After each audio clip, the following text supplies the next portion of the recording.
Omukoro gwo kutongoza amaizi aga Rwechunda gukorirwe mu cyaro cya Karagwe omumoroko gwa Kachigano mugomborero yandijo mu district ya Rwampara kandi gukorirwe abanyishengero hamwe n'abandi bakuru kurgo mu ministry y'enshonga z'ebyamizi abakwasize contractor ebihandiko kutandika kutimba amizi agomutindo okugasya abantu mu makagabo. Project eno eriko okutambuza amazzi ogajja ku water source ogatuusa mu tank tugenda okugateeka tank eri waggulu ku lusozi paka ya mitwalo munda. Tugenda n'okukola kituyita transmission pipeline amazzi agatwala waggulu mu tank ate tukole ne kituyita distribution pipeline okubunya amazzi mu bantu.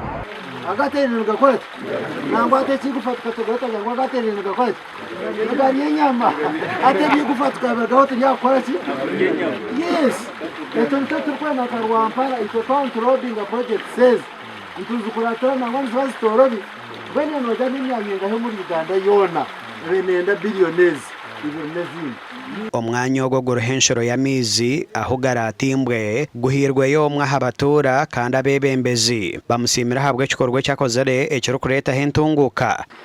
It has come to pass and now we are launching the project. We will know. We will know Mr. Biarangore. We will know what you're going to see over. Abasi abashoba babi. Abasi abona n'abarundi. Waka babasi ababarundi. We will know ko musi abamurungi. We will know ko twire sitaka. Bitu bamwe borekero butashemererwa ahabwa office ya mizo mu district age omuringo gwere kutwaza mwe bintu byayo ekerugirireho okuremesa zimwe ha project za government.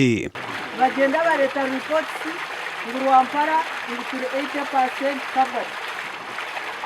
Ngeno bireba osoma reports z'yo Ministry of Water ibyo kweri abantu bari serious.